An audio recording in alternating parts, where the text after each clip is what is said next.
The number of Americans who have mistakes on their credit reports is staggering. A 60 Minutes report exposed that most people cannot even correct the problems. CBS 2's Christine Sloan follows up. Meg Pasternak says a mistake on her credit report nearly destroyed her credit.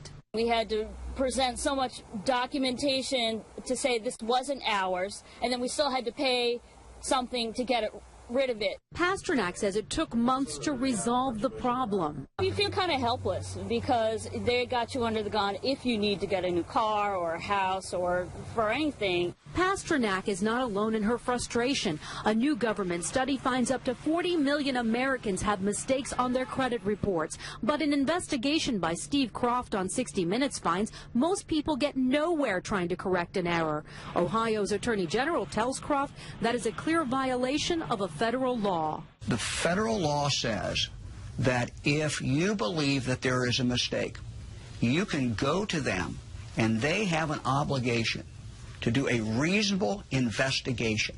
They're not doing a reasonable investigation. End result, if we're successful, is a deletion of that record from your credit report. The credit pros in Newark help people fight agencies like TransUnion and Experian. All the information they receive from a customer, they translate it into a code. They don't forward the letter and the proof of payment to the creditor.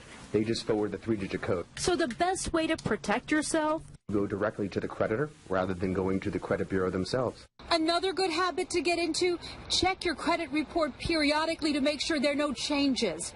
In Clark, New Jersey, Christine Sloan, CBS 2 News. And like 60 Minutes, we were unable to get an actual person at the 3 credit reporting agencies. 60 Minutes was referred to the spokesperson for the agencies, who provided a statement citing an industry-sponsored survey that showed 95